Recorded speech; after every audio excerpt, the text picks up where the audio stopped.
The Kerala story देखी आपने? बिल्कुल। लेकिन विपक्ष ये कह रहा है कि इस तरह की जो मूवीज हैं, the Kerala story, Kashmir files, ये बनाई जा रही हैं बीजेपी को फायदा पहुंचाने के लिए। नहीं, इसको किसी पार्टी के जय पराजय या फायदे नुकसान के रूप में नहीं देखना चाहिए। ये अपने देश की कुछ सच्चाई जो रही थी कुछ कोने में, उसको लोगों के सामने ये मूवीज के माध्यम से ये सारी चीजें आई हैं। और इन सच्चाई को जब सामने लोगों को आ रही हैं तो पहले की सरकारों के क्या कारनामे रहे हैं वह भी लोगों को समझ में आ रहा है। तो शायद इसलिए यह बौखलाहट विपक्ष की है। निकाय चुनाव में बीजेपी ने कई मुस्लिम उम्मीदवार को उतारा है, तो क्या इसे बीजेपी की बड़े बदलाव के तौर पर देखा जा? देखिए, चुनाव सामान्यतः कैंडिडेट या वहां की क्षेत्र की परिस्थिति देखकर कैंडिडेट को तय किया जाता है। इस बार लगा कि कहीं पर कुछ जगहों पर हमारे मुस्लिम कैंडिडेट्स भी लड़ सकते हैं, जीत सकते हैं, तो वहां पर हम लोगों ने जरूर दिए हैं और वो जीत के भी आए हैं। ठीक है, लेकिन अखिलेश यादव कहते हैं कि बीजेपी सरकार में फर्जी एनकाउंटर हुए हैं।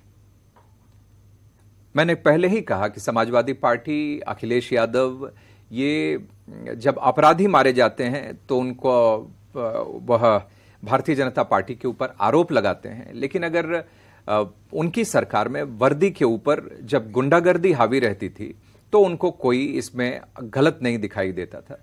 तो इसलिए उनकी बातों को कोई गंभीरता से लेता ही नहीं। लेकिन पुलिस कस्टडी में अतीक और अशरफ की हत्या क्या एक बड़ी चूक नहीं थी?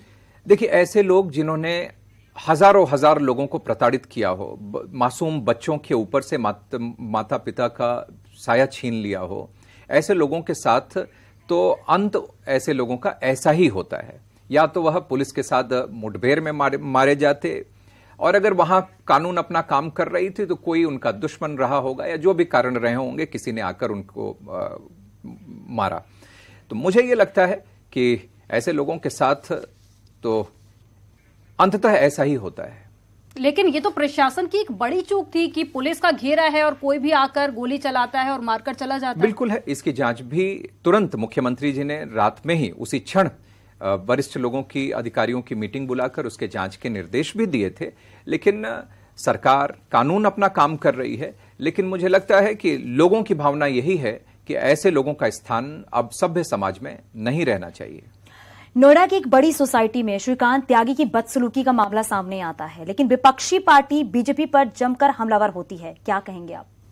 अब ये मामला तो लगभग सारी बातें हो गई। अब जो कानून को जो काम करना था वो हो गया, तो इस पर आज इतने समय के बाद इस पर कोई कमेंट करना उचित नहीं होगा। लेकिन बार बार बीजेपी पर यह भी आरोप लगते हैं कि जाति और धर्म देखकर ही बुलडोजर चलता है।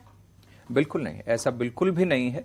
जो गलत है सिर्फ सही और गलत देखकर बुलडोजर अपना रास्ता तय करता है, जो गलत है वहीं पर अंततः वह पहुंचता है। अच्छा, राहुल गांधी जब भी विदेश जाते हैं पीएम मोदी उनके निशाने पर रहते हैं, क्यों? अब लोकतंत्र है, विपक्ष में राहुल गांधी विपक्ष के नेता हैं, लोकतंत्र में सबको बोलने की आजादी है। लेकिन आपने देखा होगा, निशाने पे तो रखते हैं, लेकिन उसके बाद पूरा देश उनके उन बातों को बिल्कुल खंडन वह करता है और पूरा देश नरेंद्र मोदी जी के साथ खड़ा होता है। तो निशाने पर लोकतंत्र में रखना यह गलत नहीं है, लेकिन इन सब बातों के पीछे कुछ आधार होना चाहिए, कुछ तथ्य होने चाहिए, और उन बातों की कमी राहुल गांधी के हर एक बयान और हर एक बातों और हर एक आरोप में कमी होती है। 2024 के लिए विपक्ष एकजुट है, ये बीजेपी के लिए कितनी बड़ी चुनौती है? देखिए, ये तो हर चुनाव के पहले वो एकजुट होते हुए दिखते हैं, लेकिन चुनाव आने से पहले ही वह बिखर जाते हैं। तो और वैसे भी मैंने कहा कि लोकतंत्र है, इसमें कोई किसी के साथ कोलिशन कर सकता है, अलायंस बना सकता है, उसमें मेरा कमेंट करना उचित नहीं होगा। वैसे भी भारतीय जनता पार्टी के कार्यकर्ता के रूप में हम अपनी तैयारी पर विश्वास करते हैं। जनता के भरोसे और विश्वास पर उनका स्नेह पर हमारा विश्वास है, उसके आधार पर हम सरकार बनाएंगे। उत्तर प्रदेश में 80 की 80 सीटें लेंगे। किसानों के लिए क्या कर रहे हैं पंकज सिंह? किसानों के लिए देखिए, नोएडा के अंदर भी, गौतम बुद्ध नगर के अंदर भी बहुत उलझी हुई पुरानी समस्याएं थी। उसका निराकरण काफी हद तक हम लोगों ने किया है। यहाँ पर जो उनका कई बार और उनकी भी रजिस्ट्री से संबंधित कई समस्याएं होती थीं। उनका कई बार मैप और नक्शे से लेकर कई सारे उनकी समस्याएं उनकी रहा करती थीं। 5% की आबादी वाली जो उनको जो जगह अलॉट होनी थी, मिलनी है, यह समस्याएं रहती थी। तो इन सब चीजों को काफी हद तक प्राधिकरण ने सुलझाने की कोशिश की। बीजेपी का वादा था कि किसानों की आय दोगुनी होगी। मैं चाहूंगी बहुत ईमानदारी से आप जवाब दीजिएगा, पार्टी से ऊपर रखे, क्या आपको लगता है किसानों की आय दोगुनी हुई है? नहीं, मुझे बिल्कुल लगता है कि किसानों की आय को दोगुनी करने की दिशा में सरकार ने बहुत ही पॉजिटिव और बहुत ही दृढ़ इच्छा शक्ति के साथ कदम उठाया है।